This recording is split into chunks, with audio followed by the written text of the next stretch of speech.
Picture yourself in a castle tower around 1350. The torches flicker against damp stone, draft carrying a bouquet of smoke, hay, and humanity. You shuffle toward a small wooden bench set into the wall, one hole, no cushion, winter wind whistling up from a dark shaft below. This, dear viewer, is your medieval bathroom break. Now take a deep breath, actually maybe don't, and ask the question no historian puts in a textbook. When nature called, how did the finish the job? No plumbing, no fluffy rolls, no mint-scented anything. Just a human necessity shared by kings, knights, peasants, and monks alike. It's a question that reveals far more than you'd expect about medicine, class, shame, and sheer ingenuity. Because what happened after the plop tells you how the medieval world truly worked. Spoiler: they wiped with moss, snow, scraps of wool, even communal sponges rinsed in vinegar, and somewhere out there the first whisper of toilet paper was already rustling. So hold your nose and your curiosity. We're climbing down the garderobe into a story that's grosser, funnier, and far more creative than anything you've seen on a castle tour. Welcome to the most awkward question in history, answered at last. Before we can talk about wiping, we have to step into the world that required such creativity. Medieval Europe was a patchwork of mud streets, livestock yards, and smoky cottages, where running water meant someone's running to fetch it. Plumbing, as we know it, barely existed outside a few monasteries and castles. Most homes shared a bucket, a ditch, or, if they were lucky, a pit lined with straw. Privacy, a luxury concept. The bathroom wasn't a room, it was an action. People relieved themselves behind barns, in corners of stairwells, or over the moat, if they lived high enough. In crowded towns, chamber pots were emptied straight into gutters that doubled as sewers. Morning streets offered a bouquet only medieval noses could bear. But here's the secret. To them, this was normal.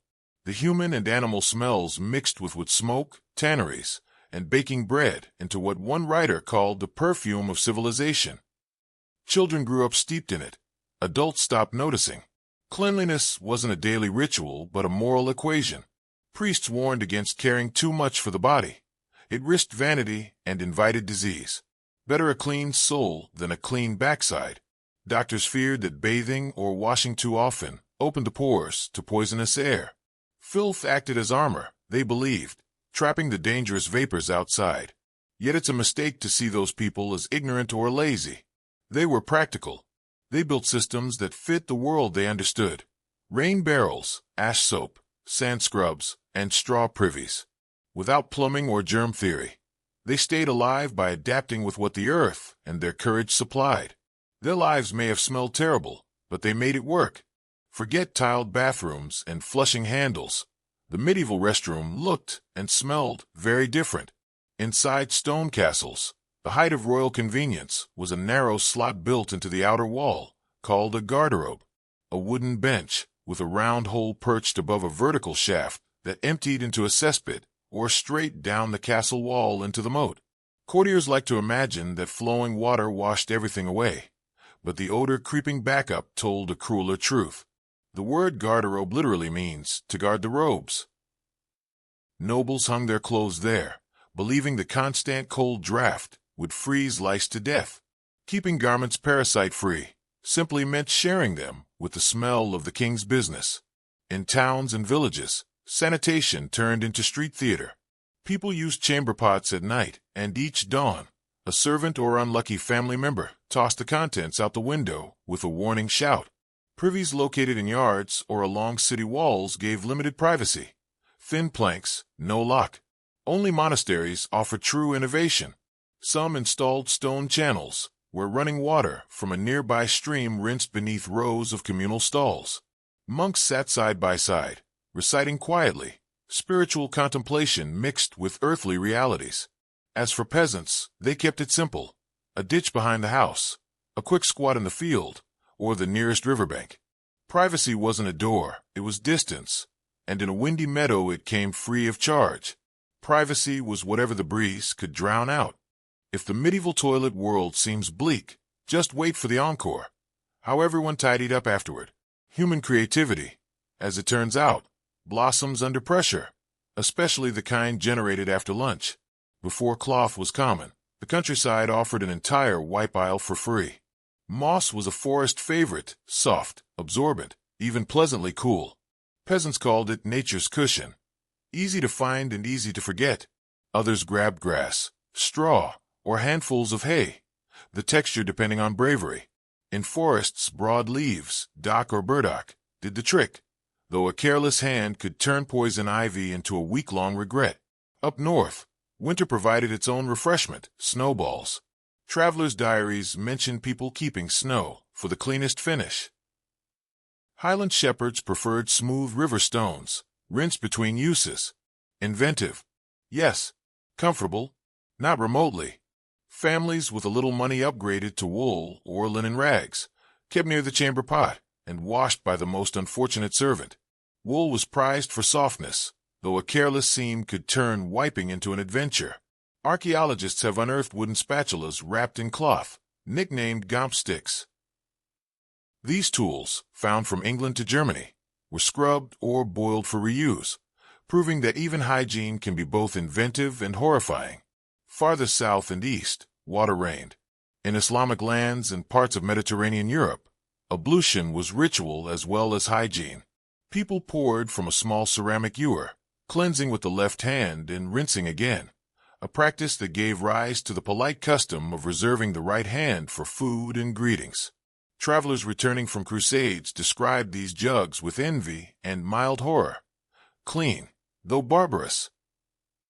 In warmer climates, water was plentiful enough to feel civilized. In northern winters, it simply froze mid-pour. Rome had once perfected the collective solution, the tersorium, a damp sponge on a stick shared by everyone in a public latrine. Users dipped it in running water or vinegar and placed it back for the next patron, an idea that survived in some monasteries centuries later. Medieval monks, heirs of Roman efficiency, kept sponges or cloths near communal seats, with buckets of brine for rinsing. The system worked beautifully until you considered the sharing part. It was very much BYOS. Bring your own sponge, or risk your neighbor's. At the glittering end of the hierarchy, nobles refused to let practicality sully refinement. They wiped with scraps of fine linen, or, believe it or not, old pieces of discarded clothing. Records from the French and English courts mention towelettes perfumed with rose water, and gilded basins for a dab of washing afterward. The royal behind was thus both the cleanest and most expensive in Europe. What happened next might haunt you. Chamber pots were emptied each dawn into gutters. Guilty households paid fines for splashing pedestrians. Cities hired sanitation crews, England's gong farmers, to dig out cesspits by night, hauling waste away in carts to distant fields. It was exhausting, dangerous work, but oddly profitable. And so, from moss pickers to sponge sharers to linen dabbers, the medieval world managed the same universal challenge with every substance this planet offered. Their methods were sometimes crude, occasionally ingenious, and always gloriously human. Medieval hygiene wasn't one-size-fits-all. While Western Europe relied mostly on rags, leaves, or straw, other corners of the world developed their own equally exasperated and sometimes much smarter solutions. Across Western Europe, dry methods ruled. Rags of cloth, straw bundles, or handfuls of hay were standard from England to Italy. Paper existed but was rarer than gold leaf, so no one was sacrificing it for comfort. Clean hands mattered more than clean anything else.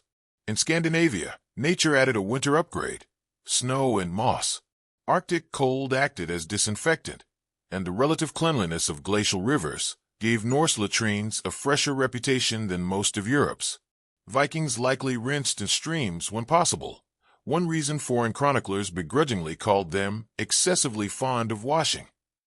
The most advanced methods belonged to Islamic civilizations, where religious law enjoined ritual ablution after relieving oneself. People kept a small jug, a loda or ewer, beside the latrine, using flowing water for cleansing. This daily washing was viewed as devotion, not indulgence. European travelers who encountered it during the Crusades described the habit with both amazement and envy. Some brought it home, planting the first seeds of Europe's eventual switch to water. Farther east, China's Tang and Song dynasties used bamboo or wooden scrapers wrapped in cloth. Excavations at Dunhuang have turned up 7-inch sticks, still stained by history's honesty. In Japan, the elite enjoyed a luxury centuries ahead of the West. Thin sheets of mulberry paper used as primitive toilet paper by the 8th century. Trade routes spread not just silk, but sanitation ideas. By the Renaissance, merchants and crusaders had already glimpsed cleaner futures. The story of medieval wiping thus becomes an atlas of ingenuity, proving that necessity, and a grimy sort of curiosity, is truly universal. To grasp why baths and constant washing felt dangerous, you have to look at medieval medicine's favorite worldview, the theory of the four humors. Health, physicians taught, depended on balancing blood, phlegm, black bile, and yellow bile. Anything that upset the balance invited illness. Because warm water was believed to open the pores, doctors warned it could also open the door to poisonous air, or miasmas, thought to drift like invisible smoke through towns. A healthy layer of grime, they reasoned, work like a wall. Keep the filth outside, and you lock the sickness out too. Hygiene therefore became a delicate defensive act, not daily maintenance. One translation of a 14th century medical text advised, "Bathe seldom, for the bath draweth the humors upward and weakeneth the body." Moderation, not freshness, kept you safe. Religion reinforced the same logic. Washing hands before prayer symbolized purity of the soul, while scrubbing the whole body smacked of vanity or lust. Monks and clerics stressed inner cleanliness. Confession rinsed in better than soap. So Europe's public reek wasn't born of ignorance, it was born of caution. To their minds, water carried peril, while dust and linen shields kept corruption at bay. Clean souls first, clean skin later. That was medicine's verdict for nearly a millennium. Cleanliness, like everything else in the Middle Ages, followed the social ladder. Nobles enjoyed perfumed cloths, scented gloves, and discreet servants whose entire duty was to carry away chamber pots before dawn. Monks, though vowed to modesty, lived by tightly timed sanitation routines. Latrine visits scheduled with the same precision as prayers, shared sponges soaking in orderly rows. At the bottom, peasants trusted open air and pragmatism. A ditch, a field, or a riverbank solved most issues. Gold, God, or mud. Everyone answered nature's call the same way. Comfort mirrored class, but dirt remained the great medieval equalizer. Our plush, perforated toilet rolls are a luxury younger than the light bulb. For most of human history, comfort came in the form of ingenuity. Whatever grew underfoot or hung in the washroom window became hygiene technology. Medieval people weren't hopelessly filthy. They were brilliantly adaptive, turning moss, sticks, and snow into practical problem solvers. They didn't have plumbing, but they had perseverance. They conquered crusades, survived plagues, built cathedrals, and still managed to figure things out after dinner. And somehow civilization rolled forward, pun entirely intended. So the next time you reach for that soft white paper, pause for a moment of gratitude. Think of the moss pickers, the wool rag washers, and the unsung gong farmers who trudged through cesspits so history could keep moving. Offer silent thanks to the rags, the snowballs, and every brave soul who wiped before plumbing made heroes of us all.